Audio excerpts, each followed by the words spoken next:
Hi ಎಲ್ಲೋ ನಮಸ್ಕಾರ. ನಾನು previous ಕ್ಲಾಸಲ್ಲಿ ಕನ್ನಡ ರಿಲೇಟೆಡ್ ತುಂಬ ಒಂದು ವೀಡಿಯೋಸ್ನ ಮಾಡಿ ನಿಮಗೆ ಶೇರ್ ಮಾಡಿದ್ದೀನಿ. ಇವಾಗ ನಾನು ಜನರಲ್ ಸ್ಟಡೀಸ್ ಅಂದರೆ ಸಾಮಾನ್ಯ ಅಧ್ಯಯನ ರಿಲೇಟೆಡ್ ಕ್ಲಾಸ್ ಮಾಡೋಣ ಅಂದ್ಕೊಂಡಿದ್ದೀನಿ. ಪ್ರೀವಿಯಸ್ ಇಯರಲ್ಲಿ ಯಾವ ಥರ ನಮಗೆ ಜನರಲ್ ಸ್ಟಡೀಸ್ ಬಗ್ಗೆ ಕ್ವಶನ್ ಆ್ಯಂಡ್ ಆನ್ಸರ್ನ ಕೇಳಿದ್ರು ಅಂತ ನಾನು ಈ ಒಂದು ವಿಡಿಯೋದಲ್ಲಿ ನಿಮ್ಮ ಹತ್ರ ಹೇಳ್ತಾ ಹೋಗ್ತೀನಿ. ಚಾನಲ್ನ ಸಬ್ಸ್ಕ್ರೈಬ್ ಮಾಡಿ ವಿಡಿಯೋ ನೋಡಿ. ನಾನು ಏನೇ ಒಂದು ವಿಡಿಯೋ ಅಪ್ಲೋಡ್ ಮಾಡಿದ್ರು ನಿಮಗೆ ಬೇಗ ನೋಟಿಫೈ ಆಗುತ್ತೆ ಅಂತ ಹೇಳ್ತೀನಿ. ಬನ್ನಿ, ಇಲ್ಲಿ ಪ್ರೀವಿಯಸ್ KE ಅವರು ಕಂಡಕ್ಟ್ ಮಾಡಿರೋಂಥ ಎಕ್ಸಾಮ್ಸ್ ಪೇಪರ್ನ ನಾನು ಇಲ್ಲಿ ತೊಗೊಂಡಿದ್ದೀನಿ. ತುಂಬಾ ಯೂಸ್ ಆಗುತ್ತೆ. ಏಕೆ ಅಂತಂದರೆ ಕನ್ನಡ ಅಂದರೆ ಕನ್ನಡನೂ ಓದಬಾರ್ದು, ಎಲ್ಲ ಒಂದು ಸಬ್ಜೆಕ್ಟು ನಾವು ಕವರ್ ಮಾಡಬೇಕಾಗುತ್ತೆ. ಇಲ್ಲಿ ಫಸ್ಟ್ ಒನ್ನು ಹೊಂದಿಸಿ ಬರೆಯಿರಿ. ಆದಿಚುಂಚನಗಿರಿ, ಮಂಡಗದ್ದೆ, ನಾಗರಹೊಳೆ, ಶ್ರೀಗಂಧದ ಮರ, ಪಶ್ಚಿಮ ಘಟ್ಟಗಳು ಅಂತ 4 ಈ ಸೈಡು ಆಪ್ಷನ್ ಏನಲ್ಲಿ ಕೊಟ್ಟಿದ್ದಾರೆ. ನೆಕ್ಸ್ಟ್ ಈ ಸೈಡು ಪಕ್ಷಿಧಾಮ, ರಾಷ್ಟ್ರೀಯ ಉದ್ಯಾನವನ, ಎಲೆ ಉದುರುವ ಕಾಡುಗಳು, ನವಿಲು ಧಾಮ, ನಿತ್ಯ ಹರಿದ್ವರ್ಣ ಕಾಡುಗಳು ಅಂತ ಈ ಸೈಡ್ ಕೊಟ್ಟಿದ್ದಾರೆ. ಸೊ ಇದನ್ನ ಮ್ಯಾಚ್ ಮಾಡಬೇಕು. ಆದಿಚುಂಚನಗಿರಿ ಬಂದ್ಬಿಟ್ಟು ನವಿಲು ಧಾಮ ಆಗುತ್ತೆ. ಆಪ್ಷನ್ 4 ಎಲ್ಲಿದೆ ಅದು. ನೆಕ್ಸ್ಟ್ ಮಂಡಗದ್ದೆ, ಅದು ಏನು ಅಂತಂದ್ರೆ ಅದೊಂದು ಪಕ್ಷಿಧಾಮ. ಮಂಡಗದ್ದೆ ಅನ್ನೋದು ಪಕ್ಷಿಧಾಮ. ನೆಕ್ಸ್ಟ್ ನಾಗರಹೊಳೆ ಅನ್ನೋದು ನಿಮ್ಗೆಲ್ರಿಗೂ ಗೊತ್ತಿದೆ, ಅದೊಂದು ರಾಷ್ಟ್ರೀಯ ಉದ್ಯಾನವನ, ನ್ಯಾಷನಲ್ ಪಾರ್ಕ್. ನೆಕ್ಸ್ಟ್ ಶ್ರೀಗಂಧದ ಮರಗಳು ಅಂತ ಅಂದ್ರೆ ಶ್ರೀಗಂಧದ ಮರಗಳಿಗೆ ಎಲೆ ಉದುರುವ ಕಾಡುಗಳು ಆಗುತ್ತೆ. Option 3 right. ಶ್ರೀಗಂಧದ ಮರ ಅಂತಂದ್ರೆ ಎಲೆ ಉದುರುವ ಕಾಡುಗಳು. ಪಶ್ಚಿಮ ಘಟ್ಟಗಳು ನಿತ್ಯ ಹರಿದ್ವರ್ಣ ಕಾಡುಗಳಾಗುತ್ತೆ. ನೋಡಿ, ಇದು ಮ್ಯಾಚ್ ಮಾಡಿದ್ದೀನಿ. ಇನ್ನೊಂದ್ಸಲ ಮ್ಯಾಚ್ ಮಾಡ್ತೀನಿ. ಆದಿಚುಂಚನಗಿರಿ ಬಂದ್ಬಿಟ್ಟು ನವಿಲು ಧಾಮ, ಮಂಡಗದ್ದೆ ಏನು ಅಂತಂದ್ರೆ ಅದೊಂದು ಪಕ್ಷಿಧಾಮ ಆಗುತ್ತೆ. ನೆಕ್ಸ್ಟ್ ನಾಗರಹೊಳೆ ಅದೊಂದು ರಾಷ್ಟ್ರೀಯ ಉದ್ಯಾನವನ, ನ್ಯಾಷನಲ್ ಪಾರ್ಕ್. ಶ್ರೀಗಂಧದ ಮರ ಬಂದ್ಬಿಟ್ಟು ಎಲೆ ಉದುರುವ ಕಾಡುಗಳು. ಪಶ್ಚಿಮ ಘಟ್ಟಗಳು ಬಂದ್ಬಿಟ್ಟು ನಿತ್ಯ ಹರಿದ್ವರ್ಣ ಕಾಡುಗಳು. ನೋಡಿದ್ರಲ್ಲ, ಇದು ಮ್ಯಾಚ್ ಆಗುತ್ತೆ. ಸೊ ಇದಕ್ಕೆ ಆಪ್ಷನ್ನು ಎಗೆ 4, ಬಿಗೆ 1, ಸಿಗೆ 2, ಡಿಗೆ 3, ನೆಕ್ಸ್ಟು ಇಗೆ 5 ಅಂತ ಇಲ್ಲಿ ಆಪ್ಷನ್ ಕೊಟ್ಟಿದ್ದಾರೆ. Option 2 is right. Next one ಯಾವುದೇ ಒಂದು ವಿಡಿಯೋನ ಸ್ಕಿಪ್ ಮಾಡಬೇಡಿ, ಯಾಕೆಂದ್ರೆ ಪ್ರತಿಯೊಂದು ಕ್ವಶನ್ ತುಂಬಾನೇ ಇಂಪಾರ್ಟೆಂಟ್ ಆಗುತ್ತೆ, ತುಂಬಾನೇ ನಿಮಗೆ ಯೂಸ್ ಆಗುತ್ತೆ. ಈ ವಿಡಿಯೋನ ಸ್ಕಿಪ್ ಮಾಡ್ದಲೇ ವಿಡಿಯೋ ನೋಡಿ. ನೆಕ್ಸ್ಟ್ ಒನ್ನು ಕರ್ನಾಟಕದ ಈ ಕೆಳಗಿನ ಸ್ಥಳಗಳನ್ನು ಪರಿಗಣಿಸಿ ಅಂತ ಕೊಟ್ಟಿದ್ದಾರೆ. ಮೊಳಕಾಲ್ಮೂರು, ಗಂಗಾವತಿ, ಕಾರವಾರ, ಮೈಸೂರು ಅಂತ 4 ಪ್ಲೇಸಸ್ಗಳು ಕೊಟ್ಟಿದ್ದಾರೆ. ಈ ಮೇಲಿನ ಸ್ಥಳಗಳಲ್ಲಿ ಯಾವುದು ಸಾಂಪ್ರದಾಯಿಕ ಸೀರೆಗಳನ್ನು ಉತ್ಪಾದಿಸುವಲ್ಲಿ ಪ್ರಸಿದ್ಧಿಯಾಗಿದೆ ಅಂತ ನಾವು ಇಲ್ಲಿ ಕಂಡುಹಿಡಿಬೇಕಾಗುತ್ತೆ. ಇಲ್ಲಿ ಆಪ್ಷನ್ ಎ ಮಾತ್ರ, ಬಿ, ಸಿ ಮತ್ತು ಡಿ ಮಾತ್ರ, ಎ ಮತ್ತು ಡಿ ಮಾತ್ರ, ಡಿ, ಎ ಮತ್ತು ಸಿ ಮಾತ್ರ ಅಂತ 4 ಆಪ್ಷನ್ ಕೊಟ್ಟಿದ್ದಾರೆ. ಇಲ್ಲಿ ನೋಡಿ, ಗಂಗಾವತಿ ಮತ್ತು ಕಾರವಾರ ಯಾವುದೇ ಸೀರೆ ಉತ್ಪಾದನೆ ಮಾಡಲ್ಲ. ಮೊಳಕಾಲ್ಮೂರು ಮತ್ತೆ ಮೈಸೂರು ಸೀರೆಗಳನ್ನ ಉತ್ಪಾದನೆ ಮಾಡುತ್ತವೆ. ಅದಕ್ಕೋಸ್ಕರ ಅವು ಮೊಳಕಾಲ್ಮೂರು ಮತ್ತು ಮೈಸೂರು ಸೀರೆ ಉತ್ಪಾದನೆಯಲ್ಲಿ ಪ್ರಸಿದ್ಧಿಯಾಗಿದ್ದಾವೆ. ಸೊ ಇದಕ್ಕೆ ರೈಟ್ ಆನ್ಸರ್ ಬಂದ್ಬಿಟ್ಟು option 3 is right answer, A ಮತ್ತು ಡಿ. ನೋಡಿ, ಇಲ್ಲಿ option 3 is right answer, A ಮತ್ತು ಡಿ ಆಗುತ್ತೆ. ನಿಮಗೆ ಕ್ವಶನ್ ಕನ್ನಡದಲ್ಲಿ ಅರ್ಥ ಆಗಲಿಲ್ಲ ಅಂತ ಅಂದ್ರೆ ಈ ನೆಕ್ಸ್ಟ್ ಪೇಜ್ ಅಲ್ಲಿ ಇಂಗ್ಲಿಷ್ ಅಲ್ಲಿ ಇರುತ್ತೆ. ಸೊ ನೀವು ಕನ್ನಡದಲ್ಲಿ ಗೊತ್ತಾಗ್ಲಿಲ್ಲ ಅಂತಂದ್ರೆ ಇಂಗ್ಲಿಷಲ್ಲೂ ಸಹ ನೀವು ಕ್ವಶನ್ ಓದ್ಬಿಟ್ಟು ಆನ್ಸರ್ ಮಾಡಬಹುದು. ಇಲ್ಲಿ ನೋಡಿ, ಪಿ ಎಂದರೆ 4P ಎಂದರೆ ಅಂತ ಇಲ್ಲಿ ಕ್ವಶನ್ ಇದೆ. ಪಿ ಎಂದರೆ ಅಂತ ಏನು ಎಕ್ಸ್ಪೆನ್ಷನ್ ಅಂತ ನಾವಿಲ್ಲಿ ನೋಡ್ಬೇಕಾಗುತ್ತೆ. ಪಬ್ಲಿಕ್ ಪ್ರೈವೇಟ್ ಪಾರ್ಟಿ ಪಾರ್ಟ್ನರ್ಶಿಪ್ ಅಂತ, ಪಬ್ಲಿಕ್ ಪ್ರೈವೇಟ್ ಪಾರ್ಟ್ನರ್ಶಿಪ್ ಪುಷ್ ಅಂತ, ಪಬ್ಲಿಕ್ ಪೀಪಲ್ ಪೊಲಿಟಿಕಲ್ ಪಾರ್ಟ್ನರ್ಶಿಪ್ ಅಂತ, ಪಬ್ಲಿಕ್ ಪ್ರೈವೇಟ್ ಪೀಪಲ್ ಪಾರ್ಟ್ನರ್ಶಿಪ್ ಅಂತ. ಇದು ಒಂದು 2-3 ಟೈಮ್ಸ್ ರಿಪೀಟ್ ಆಗಿದೆ ಈ ಒಂದು ಕ್ವಶನ್. ಸೊ ನೋಡ್ಕೊಳ್ಳಿ, ಇದಕ್ಕೆ ಎಕ್ಸ್ಪೆನ್ಷನ್ ಏನು ಅಂತ ಅಂದ್ರೆ answer public private people partnership ಅಂತ. Public private people partnership, option 4 is right. Next ಒಂದು ಮಾನವ ಅಭಿವೃದ್ಧಿ ಸೂಚ್ಯಂಕವು ಡ್ಯಾಶ್ ಆಯಾಮಗಳ ಒಟ್ಟು ಅಭಿವೃದ್ಧಿಯ ಪ್ರಗತಿಯ ಅಳತೆಯಾಗಿದೆ ಅಂತ ಇಲ್ಲಿ ಕ್ವಶನ್. ಆಪ್ಷನ್ 3, 4, 2, 5 ಅಂತ ಕೇಳಿದರೆ ಇದಕ್ಕೆ ರೈಟ್ ಆನ್ಸರ್ ಬಂದ್ಬಿಟ್ಟು 3. ಯಾವ ಆಯಾಮಗಳಿದಾವೆ ಮಾನವ ಅಭಿವೃದ್ಧಿ ಸೂಚ್ಯಂಕದಲ್ಲಿ ಅಂತ ಅಂದ್ರೆ ಫಸ್ಟ್ ಆರೋಗ್ಯ ಬರುತ್ತೆ. ನೆಕ್ಸ್ಟ್ ಶಿಕ್ಷಣ, ನೆಕ್ಸ್ಟ್ ತಲಾದಾಯ ಆಗುತ್ತೆ. ಈ 3 ಆಯಾಮಗಳ ಮೇಲೆ ಮಾನವ ಅಭಿವೃದ್ಧಿ ಸೂಚ್ಯಂಕವನ್ನು ಪ್ರಕಟಿಸಲಾಗುತ್ತದೆ. 3, 4, 2, 5 ಅಂತ ಅಂದ್ರೆ ಆಪ್ಷನ್ 1 ಇಸ್ ರೈಟ್. 3. ನೆಕ್ಸ್ಟ್ ನೋಡಿ, ಮತ್ತೆ ಎಕ್ಸ್ಪಾನ್ಷನ್ ಬಂತು. ಈ ತರ ಎಕ್ಸ್ಪಾನ್ಷನ್ ಇರುವಂತದ್ದು ಕ್ವಶನ್ ಕೊಡ್ತಾರೆ ನಿಮ್ಗೆ. ಕನ್ನಡದಲ್ಲಿ ನಾನು ಹೇಳ್ದಂಗೆ ಕನ್ನಡದಲ್ಲಿ ತುಂಬಾನೇ ಕಷ್ಟ ಆಗುತ್ತೆ ಇದನ್ನೆಲ್ಲ ಓದೋದಕ್ಕೆ. ಇಂಗ್ಲಿಷ್ ಅಲ್ಲಿ ಆದ್ರೆ ಈಸಿ ಆಗುತ್ತೆ. ಇಂಗ್ಲಿಷ್ ಅಲ್ಲೂ ಕೊಟ್ಟಿರ್ತಾರೆ. ಸೊ ನಿಮ್ಗೆ ಯಾವ್ದ್ರಲ್ಲಿ ಬೆಸ್ಟ್ ಅನ್ಸುತ್ತೆ ಅದ್ರಲ್ಲಿ ನೋಡ್ಬಿಟ್ಟು ಆನ್ಸರ್ ಹಾಕಿ. MUDRA ಎಂದರೆ ಅಂತ ಇಲ್ಲಿ ಕ್ವಶನ್. MUDRA ಎಂದರೆ ಎಕ್ಸ್ಪಾನ್ಷನ್ ಏನು ಅಂತ ನೋಡೋಣ. ಆಪ್ಷನ್ 1 ಮೈಕ್ರೋ ಯೂನಿಟ್ಸ್ ಡೆವಲಪ್ಮೆಂಟ್ ಮತ್ತು ರೀಫೈನಾನ್ಸ್ ಏಜೆನ್ಸಿ ಬ್ಯಾಂಕ್ ಅಂತ ಇದೆ. ಮೀಡಿಯಂ ಯೂನಿಟ್ಸ್ ಡೆವಲಪ್ಮೆಂಟ್ ಮತ್ತು ರೀಫೈನಾನ್ಸ್ ಏಜೆನ್ಸಿ ಬ್ಯಾಂಕ್ ಅಂತ ಇದೆ. ಮೈಕ್ರೋ ಯೂನಿಟ್ಸ್ ಡೆವಲಪ್ಮೆಂಟ್ ಮತ್ತು ರೀಫೈನಾನ್ಸ್ ಏಜೆನ್ಸಿ ಬ್ಯಾಂಕ್ ಅಂತ ಇದೆ. ಮೈಕ್ರೋ ಯೂನಿಟ್ಸ್ ಡೆವಲಪ್ಮೆಂಟ್ ಮತ್ತು ರೀಪ್ಲೇಸ್ಮೆಂಟ್ ಏಜೆನ್ಸಿ ಬ್ಯಾಂಕ್ ಅಂತ ಇದೆ. ಸೊ ಎಲ್ಲದೂ ಸೇಮ್ ಅನ್ಸುತ್ತೆ, ನಮಗೆ ತುಂಬಾನೇ ಕನ್ಫ್ಯೂಷನ್ ಆಗುತ್ತೆ. ಎಲ್ಲದೂ ಸೇಮ್ ಅನ್ಸ್ತೇನೆ ಇದೆ, ಯಾವ್ದು ಟಿಕ್ ಹಾಕ್ಬೇಕು ಅಂತ ನಮಗೆ ಗೊತ್ತಾಗ್ತಿರಲ್ಲ. ಈ ತರದೊಂದು ಎಕ್ಸ್ಪಾನ್ಷನ್ಗಳನ್ನ ನಾವೆಲ್ಲಾನು ಬರೆದು ಕಲಿಬೇಕಾಗುತ್ತೆ. ಇದಕ್ಕೆ option 3 is right. Micro units development ಮತ್ತು ರೀಫೈನಾನ್ಸ್ ಏಜೆನ್ಸಿ ಬ್ಯಾಂಕ್ ಆಗುತ್ತೆ. ಮೈಕ್ರೋ ಯೂನಿಟ್ಸ್ ಡೆವಲಪ್ಮೆಂಟ್ ಮತ್ತು ರೀಫೈನಾನ್ಸ್ ಏಜೆನ್ಸಿ ಬ್ಯಾಂಕ್ ಆಗುತ್ತೆ. So option 3 is right. ನೋಡಿ ಇಲ್ಲಿ ಸೆಕೆಂಡ್ ಒನ್ ಇದು ಮೀಡಿಯಂ ಅಂತ ಬಂದಿದೆ, ಇದು ಮ್ಯಾಕ್ರೋ ಅಂತ ಬಂದಿದೆ, ಇದು ಸರಿ ಇಲ್ಲ. ಇದು ಆಗಲ್ಲ, ಮೀಡಿಯಂ ಅಂತ ಬಂದಿದೆ. ಇದು ಲಾಸ್ಟ್ಗೆ ರೀಪ್ಲೇಸ್ಮೆಂಟ್ ಏಜೆನ್ಸಿ ಬ್ಯಾಂಕ್ ಅಂತ ಇದೆ, ಅದು ಆಗಲ್ಲ. ಸೊ ಹಂಗಾಗಿ option 3 is right. Micro units development ಮತ್ತು refinance agency bank. RBI bank ಬಗ್ಗೆ ಇಲ್ಲಿ ಕ್ವಶನ್ ಕೇಳಿದರೆ RBI ರಿಲೇಟೆಡ್ 1 ಅಥವಾ 2 ಕ್ವಶನ್ ಬಂದೇ ಬರುತ್ತೆ. ನಗದು ಮೀಸಲು ಅನುಪಾತ ಅಂತ ಅಂದ್ರೆ CRR ಎಂದರೇನು ಅಂತ ಇಲ್ಲಿ ಕ್ವಶನ್ ಕೇಳಿದರೆ. ನಗದು ಮೀಸಲು ಅನುಪಾತ CRR ಎಂದರೇನು ಅಂತ ಈ ಕ್ವಶನ್ಗೆ ಆಪ್ಷನ್ ವಾಣಿಜ್ಯ ಬ್ಯಾಂಕಿನ ಒಟ್ಟು ಠೇವಣಿಯ ಭಾಗವನ್ನು ಸ್ವತಃ ತನ್ನಲ್ಲಿಯೇ ಇಡಬೇಕು ಅಂತ. ವಾಣಿಜ್ಯ ಬ್ಯಾಂಕಿನ ಒಟ್ಟು ಠೇವಣಿಯ ಭಾಗವನ್ನು RBI ನಲ್ಲಿ ಇಡಬೇಕು. ವಾಣಿಜ್ಯ ಬ್ಯಾಂಕುಗಳು ತಮ್ಮ ಒಟ್ಟು ಠೇವಣಿಯ ಭಾಗವನ್ನು ಚಿನ್ನದ ರೂಪದಲ್ಲಿ ಹೊಂದುವುದು. ಮೇಲಿನ ಯಾವುದು ಅಲ್ಲ ಅಂತ ಇಲ್ಲಿ ಆಪ್ಷನ್ ಕೊಟ್ಟಿದ್ದಾರೆ. ಇಲ್ಲಿ ನಗದು ಮೀಸಲು ಅನುಪಾತ CRR ಅಂದ್ರೆ ಈಗ ಪ್ರೈವೇಟ್ ಬ್ಯಾಂಕ್ಗಳು, ಇದು ಆಪ್ಷನ್ 2 ಇಸ್ ರೈಟ್ ಆನ್ಸರ್ ಆಗುತ್ತೆ. ವಾಣಿಜ್ಯ ಬ್ಯಾಂಕಿನ ಒಟ್ಟು ಠೇವಣಿಯ ಭಾಗವನ್ನು RBI ನಲ್ಲಿ ಇಡಬೇಕು ಅಂತ ಇಲ್ಲಿ ಆಪ್ಷನ್ ಇದೆ, ಇದು ರೈಟ್ ಆನ್ಸರ್. ಯಾವುದೇ ಒಂದು ಪ್ರೈವೇಟ್ ಬ್ಯಾಂಕ್ಗಳು ತಮ್ಮ ಆದಾಯ, ತಮ್ಮ ಒಟ್ಟು ಠೇವಣಿಯ ಭಾಗವನ್ನು ಇಷ್ಟು ಪರ್ಸೆಂಟೇಜ್ ಅಂತ ಅಂದ್ಬಿಟ್ಟು RBI ನಲ್ಲಿ ಇಡಬೇಕು. ಇದಕ್ಕೆ ರೈಟ್ ಆನ್ಸರ್ ಆಪ್ಷನ್ 2.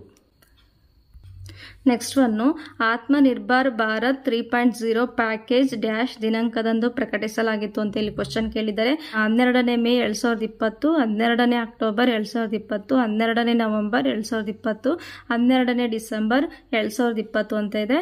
ಈ ಆತ್ಮನಿರ್ಭರ್ ಭಾರತ್ 3.0 ಪ್ಯಾಕೇಜ್ 12ನೇ ನವೆಂಬರ್ 2020ರಲ್ಲಿ ದಿನಾಂಕದಂದು ಪ್ರಕಟಿಸಲಾಗಿದೆ. Option 3 is right answer. Next one, 2011ರ ಜನಗಣತಿಯ ಪ್ರಕಾರ ಈ ಕೆಳಗಿನ ಕರ್ನಾಟಕದ ಯಾವ ಜಿಲ್ಲೆಯಲ್ಲಿ ಅತಿ ಕಡಿಮೆ ಶೇಕಡಾವಾರು ಬಡತನವನ್ನು ಹೊಂದಿದೆ ಅಂತ ಇಲ್ಲಿ ಕ್ವಶನ್ ಕೇಳಿದರೆ. 2011ರ ಜನಗಣತಿಯ ಪ್ರಕಾರ ಈ ಕೆಳಗಿನ ಕರ್ನಾಟಕದ ಯಾವ ಜಿಲ್ಲೆಯಲ್ಲಿ ಅತಿ ಕಡಿಮೆ ಶೇಕಡಾವಾರು ಬಡತನವನ್ನು ಹೊಂದಿದೆ ಅಂತ ಇಲ್ಲಿ ಕ್ವಶನ್. ಅಂದ್ರೆ 2011ರಲ್ಲಿ ಜನಗಣತಿ ಆಗಿತ್ತು, ಅದ್ ಬಿಟ್ಟು ಇನ್ನು ಯಾವಾಗ್ಲೂ ಆಗಿಲ್ಲ. 2021ರಲ್ಲಿ ಆಗ್ಬೇಕಾಗಿತ್ತು, ಬಟ್ ಆಗಿಲ್ಲ. ಆ ಒಂದು 2011ರ ಜನಗಣತಿಯ ಪ್ರಕಾರ ಅತಿ ಕಡಿಮೆ ಬಡತನವನ್ನು ಹೊಂದಿದ ಜಿಲ್ಲೆ ಯಾವುದು ಅಂತ, ಶೇಕಡಾವಾರು ಜಿಲ್ಲೆ ಯಾವುದು ಅಂತ ಅಂದ್ರೆ ದಕ್ಷಿಣ ಕನ್ನಡ, ಬೆಂಗಳೂರು ನಗರ, ಕೊಡಗು, ಉತ್ತರ ಕನ್ನಡ ಅಂತ ಇದೆ. ಸೊ ಇದಕ್ಕೆ ರೈಟ್ ಆನ್ಸರ್ ಬಂದ್ಬಿಟ್ಟು ಕೊಡಗು ಆಗುತ್ತೆ. ಅತಿ ಕಡಿಮೆ ಬಡತನವನ್ನು ಕೊಡಗು ಜಿಲ್ಲೆ ಹೊಂದಿದೆ.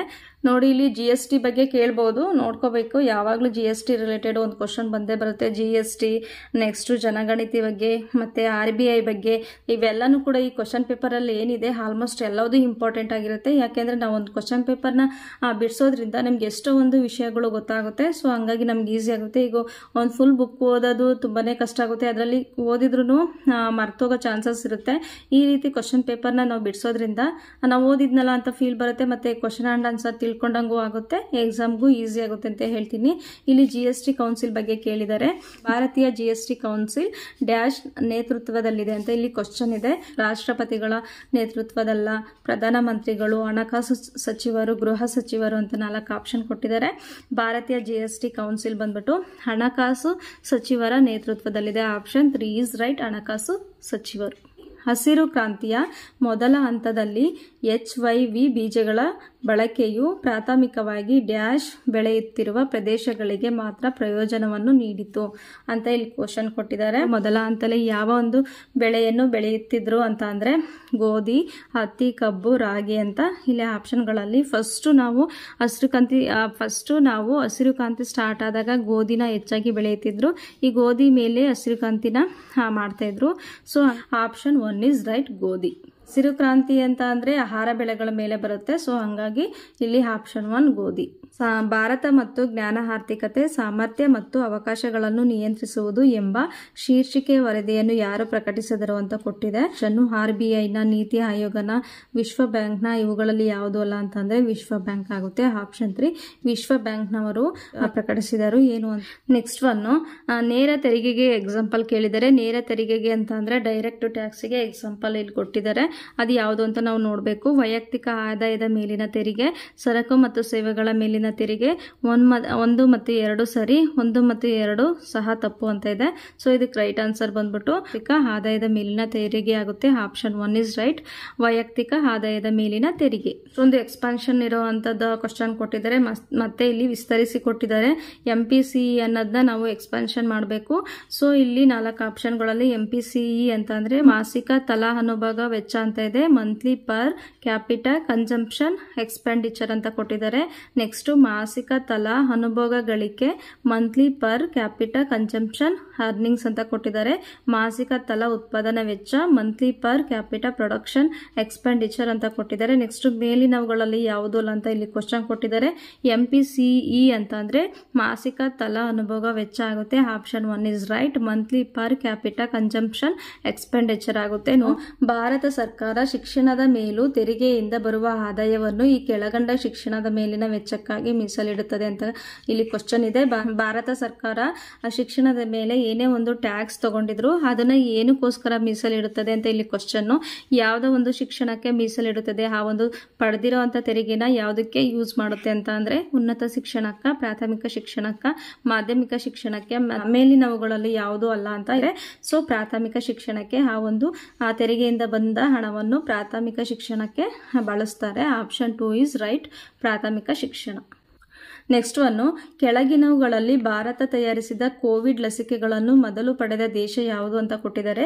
ಕೆಳಗಿನವುಗಳಲ್ಲಿ ಭಾರತ ತಯಾರಿಸಿದ ಕೋವಿಡ್ ಲಸಿಕೆಗಳನ್ನು ಮೊದಲು ಪಡೆದ ದೇಶ ಯಾವುದು ಅಂತ ಇಲ್ಲಿ ಕ್ವಶನ್. ಬಾಂಗ್ಲಾದೇಶನ, ಮಾಲ್ಡೀವ್ಸ್, ಭೂತಾನ, ಮಯನ್ಮಾರ ಅಂತ ಇಲ್ಲಿ 4 ದೇಶಗಳ ನೇಮ್ ಕೊಟ್ಟಿದ್ದಾರೆ.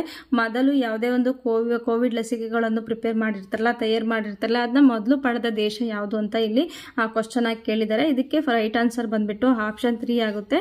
ಸೊ ಭೂತಾನ್ ಆಗುತ್ತೆ. Option 3 is right, Bhutan first. ನೋಡಿ, ಎಕನಾಮಿಕ್ಸ್ ರಿಲೇಟೆಡ್ ಇನ್ನೊಂದು ಕ್ವಶನ್ ಬಂದಿದೆ, ನೋಡೋಣ.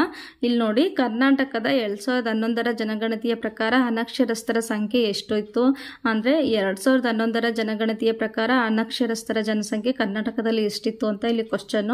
ಸೊ 75.36, 76.36, 77.36, 78.36 ಅಂತ 4 ಆಪ್ಷನ್ಗಳಲ್ಲಿ 2011ರ ಜನಗಣತಿಯ ಪ್ರಕಾರ ಕರ್ನಾಟಕದಲ್ಲಿದ್ದ ಅನಕ್ಷರಸ್ಥರ ಸಂಖ್ಯೆ ಅಂತಂದ್ರೆ 75.36 ಇತ್ತು. Option 1 is right, 75.36.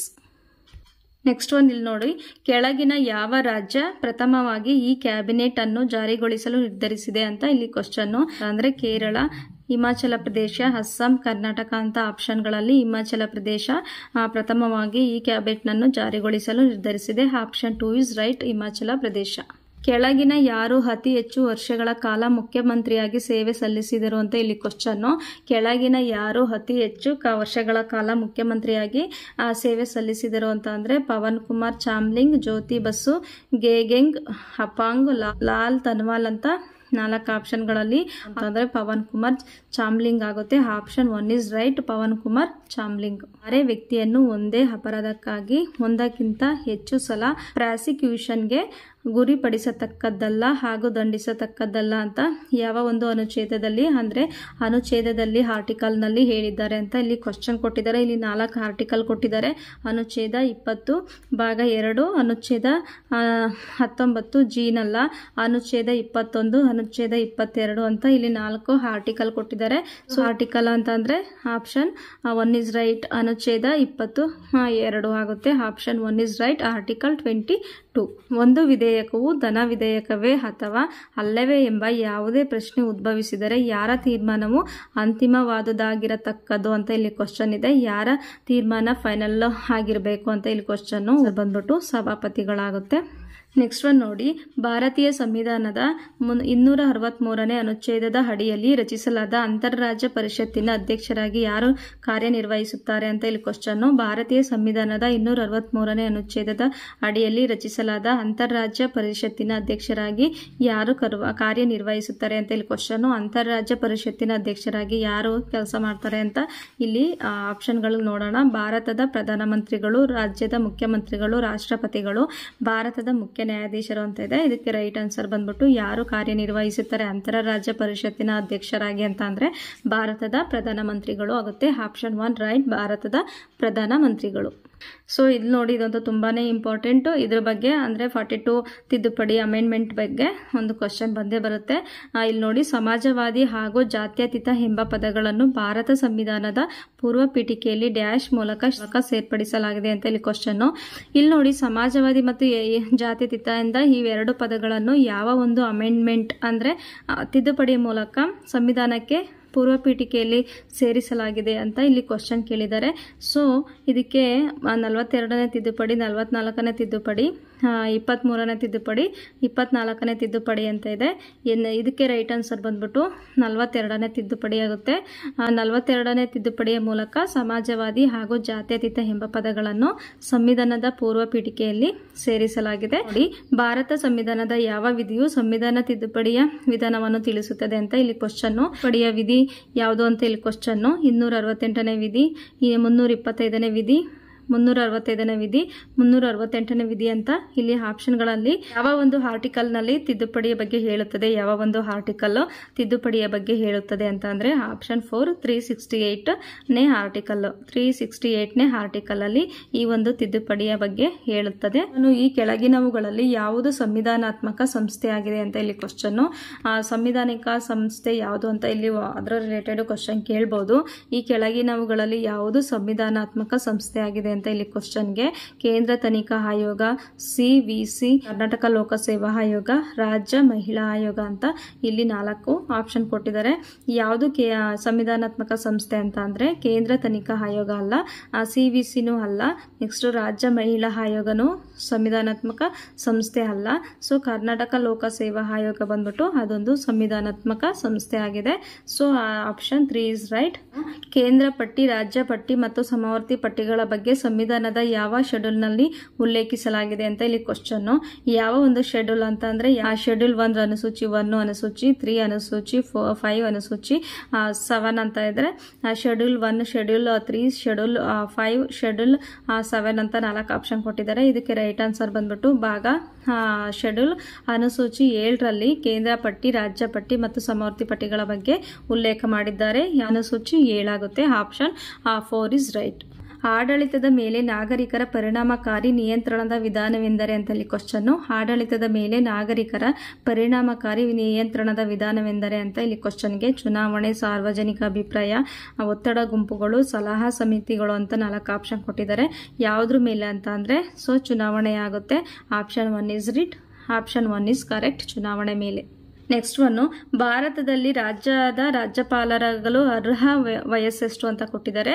ಭಾರತದಲ್ಲಿ ರಾಜ್ಯದ ರಾಜ್ಯಪಾಲರಾಗಲು ಅರ್ಹ ವಯಸ್ಸೆಷ್ಟು ಅಂತ ಕೊಟ್ಟಿದ್ದಾರೆ. ರಾಜ್ಯಪಾಲರಾಗಲು ಕನಿಷ್ಠ ಎಷ್ಟು ವಯಸ್ಸು ಇರಬೇಕು ಅವರಿಗೆ ಅಂತ ಇಲ್ಲಿ ಕ್ವಶನ್. 30 ವರ್ಷ, 25 ವರ್ಷ, 35 ವರ್ಷ, 40 ವರ್ಷ ಅಂತಿದೆ. ರಾಜ್ಯಪಾಲರಾಗಲು ಅವರಿಗೆ ಅರ್ಹ ವಯಸ್ಸು ಎಷ್ಟಿರಬೇಕು ಅಂತಂದ್ರೆ 35 ವರ್ಷಗಳಾಗುತ್ತೆ. Option 3 is right answer, 35. Karnataka high court ಸ್ಥಾಪನೆಯಾಗಿದ್ದು ಯಾವಾಗ ಅಂತ ಕೇಳಿದರೆ ಕರ್ನಾಟಕ ಹೈಕೋರ್ಟ್ ಮತ್ತೆ ಸುಪ್ರೀಂ ಕೋರ್ಟ್ ಈ ತರ ಎಲ್ಲ ಒಂದು ಸ್ಥಾಪನೆ ಬಗ್ಗೆ ಕ್ವಶನ್ ಇರುತ್ತೆ. ಕರ್ನಾಟಕ ಹೈಕೋರ್ಟ್ ಸ್ಥಾಪನೆಯಾಗಿದ್ದು 885, 884, 886, 890 ಅಂತ ಇದೆ. ಕರ್ನಾಟಕ ಹೈಕೋರ್ಟ್ ಸ್ಥಾಪನೆಯಾಗಿದ್ದು ಸ್ಟಾರ್ಟ್ ಆಗಿದ್ದು ಯಾವಾಗ ಅಂತ ಅಂದರೆ 884ರಲ್ಲಿ. Option 2 is right, 884. ಸಾರ್ವಭೌಮಾಧಿಕಾರವು ಪ್ರಜಾಪ್ರಭುತ್ವದಲ್ಲಿ ಡ್ಯಾಶ್ ನೆಲೆಸಿರುತ್ತದೆ ಅಂತ ಇಲ್ಲಿ ಕ್ವಶನ್ನು. ಸಾರ್ವಭೌಮಾಧಿಕಾರವು ಪ್ರಜಾಪ್ರಭುತ್ವದಲ್ಲಿ ಡ್ಯಾಶ್ ನೆಲೆಸಿರುತ್ತದೆ ಅಂತ ಇಲ್ಲಿ ಅಕ್ಷರಲ್ಲಿ ಜನತೆಯಲ್ಲಿ, ಪ್ರಧಾನಮಂತ್ರಿಯಲ್ಲಿ, ನಾಗರಿಕ ಸೇವಾ ವರ್ಗದಲ್ಲಿ ಅಂತ ಕೊಟ್ಟಿದ್ದಾರೆ. ಜನತೆಯಲ್ಲಿ ನೆಲೆಸಿರುತ್ತದೆ. ಆಪ್ಷನ್ 2 ಇಸ್ ರೈಟ್, ಜನತೆಯಲ್ಲಿ. ನೋಡಿ, ಹೈಕೋರ್ಟ್ನ ನ್ಯಾಯಾಧೀಶರ ನಿವೃತ್ತಿ ಅವಧಿಯು ಡ್ಯಾಶ್ ಆಗಿದೆ ಅಂತ ಕೇಳಿದರೆ ಹೈಕೋರ್ಟ್ನ ನ್ಯಾಯಾಧೀಶರು ನಿವೃತ್ತಿ ಅವಧಿಯು ಎಷ್ಟು ವರ್ಷ ಆಗಿದೆ ಅಂತ ಇಲ್ಲಿ ಕ್ವಶನ್ಗೆ 60 ವರ್ಷ, 42 ವರ್ಷ, 58 ವರ್ಷ, 65 ವರ್ಷ ಅಂತ ಇದೆ. ಹೈಕೋರ್ಟ್ನ ನ್ಯಾಯಾಧೀಶರ ನಿವೃತ್ತಿಯ ವಯಸ್ಸು ಎಷ್ಟಾಗಿರಬೇಕು ಆಗಿದೆ ಅಂತಂದ್ರೆ 62 ವರ್ಷ ಆಗುತ್ತೆ. ಆಪ್ಷನ್ 2 ಇಸ್ ರೈಟ್, 62 ವರ್ಷ. ಉಚ್ಚ ನ್ಯಾಯಾಲಯದಲ್ಲಿ ಮೊಟ್ಟ ಮೊದಲಿಗೆ ಮಹಿಳಾ ನ್ಯಾಯಾಧೀಶರಾಗಿ ನೇಮಕಗೊಂಡವರು ಯಾರು ಅಂತ ಇಲ್ಲಿ ಕ್ವಶನ್ ಕೇಳಿದ್ದಾರೆ. ಫಸ್ಟು ಮಹಿಳಾ ನ್ಯಾಯಾಧೀಶರಾಗಿ ಯಾರು ನೇಮಕ ಆಗಿದ್ದರು ಅಂತ ಪ್ರಥಮವಾಗಿ ಅಂತ ಇಲ್ಲಿ ಕ್ವಶನ್ ಅಲ್ಲಿ Rani Jethmalani, next Anna George Malhotra, next M Fatima Beevi, Leela Seth ಅಂತ ಇದೆ. ಇಲ್ಲಿ ರೈಟ್ ಆನ್ಸರ್ ಬಂದ್ಬಿಟ್ಟು ಎಂ ಫಾತಿಮಾ ಬೀಬಿ ಆಗುತ್ತೆ. Option 3 is right.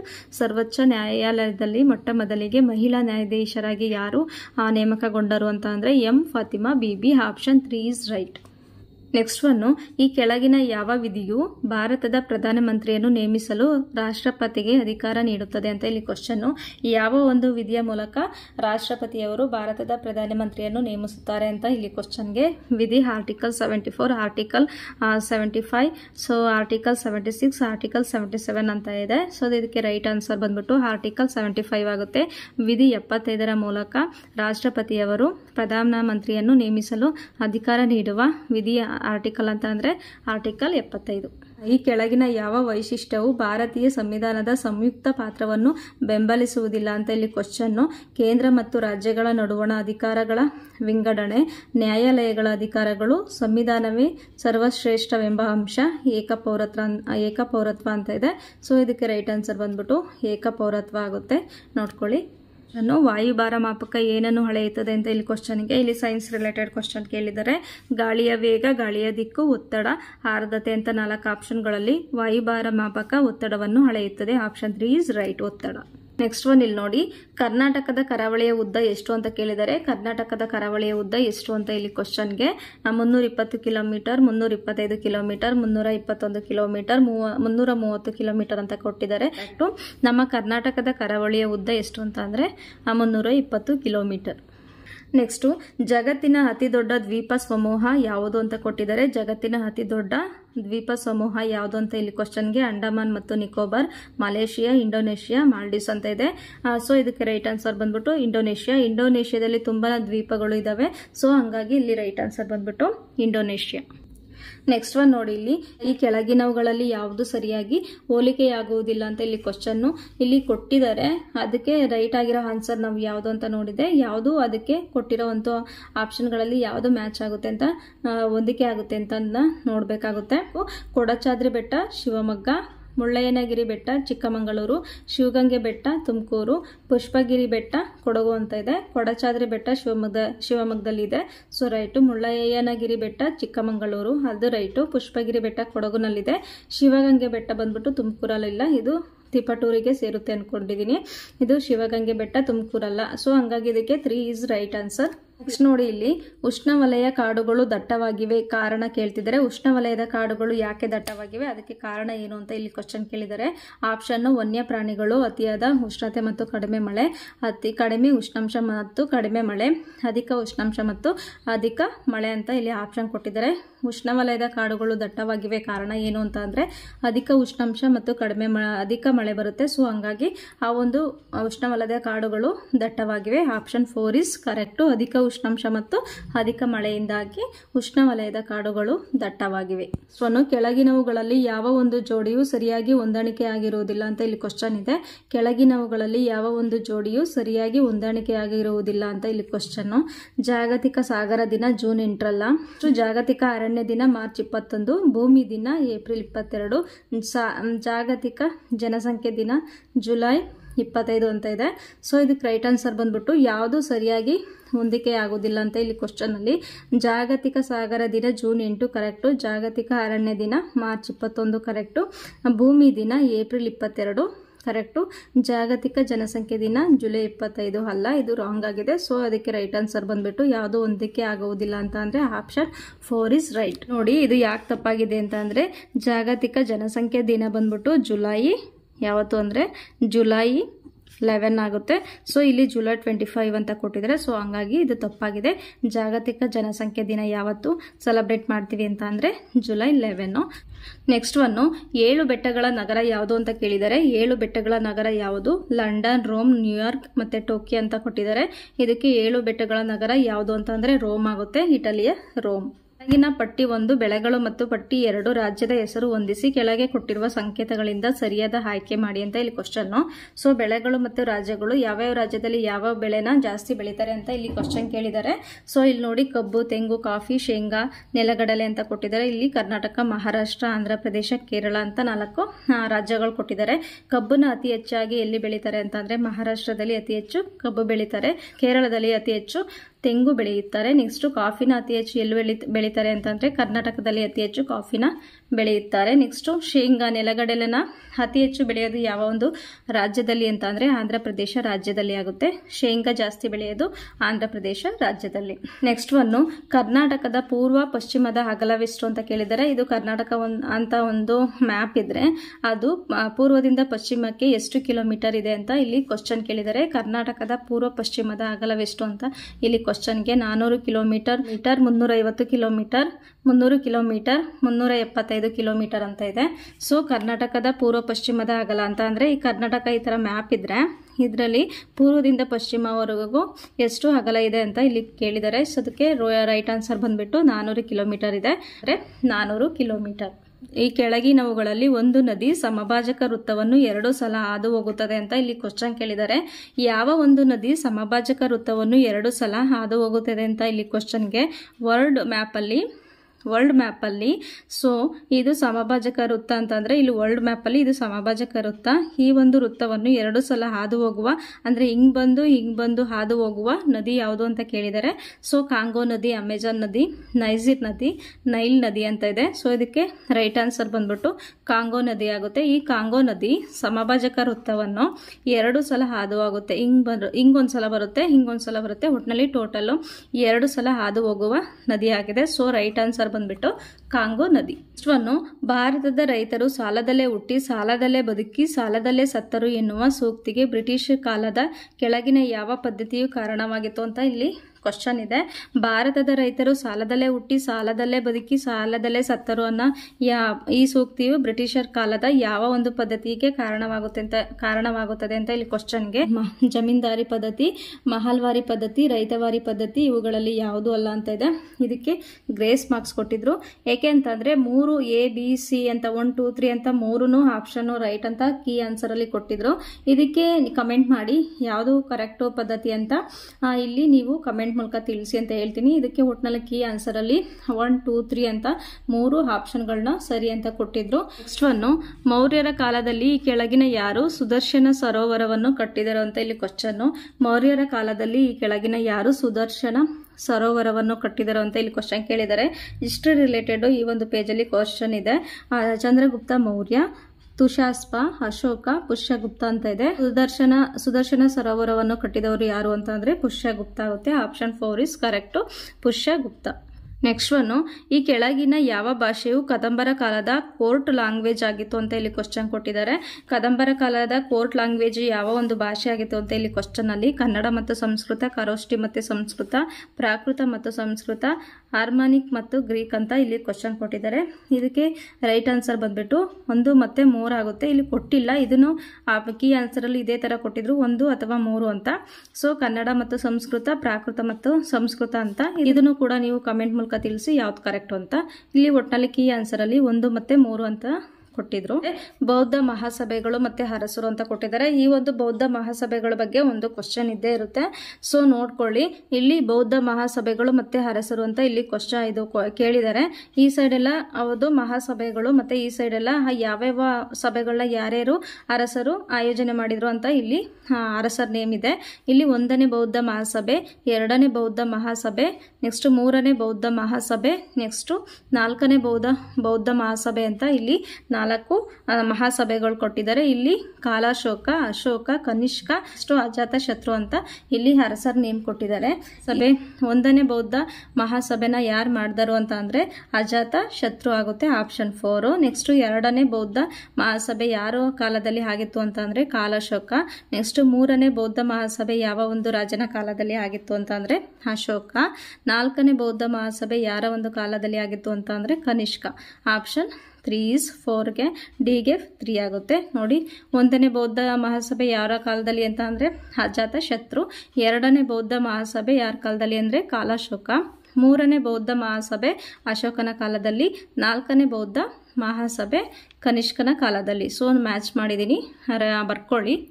Next one ಇಲ್ಲಿ ನೋಡಿ, ಶಿವಾಜಿಯ ಆಧ್ಯಾತ್ಮಿಕ ಗುರು ಯಾರು ಅಂತ ಕೇಳಿದರೆ ಶಿವಾಜಿಯ ಆಧ್ಯಾತ್ಮಿಕ ಗುರು ತುಳಸಿದಾಸನ, ದಾದಾಜಿ ಕೊಂಡದೇವನ, ರಾಮದಾಸನ, ನೆಕ್ಸ್ಟ್ ತುಕಾರಾಮ ಅಂತ ಇಲ್ಲಿ 4 ಆಪ್ಷನ್ಗಳಲ್ಲಿ.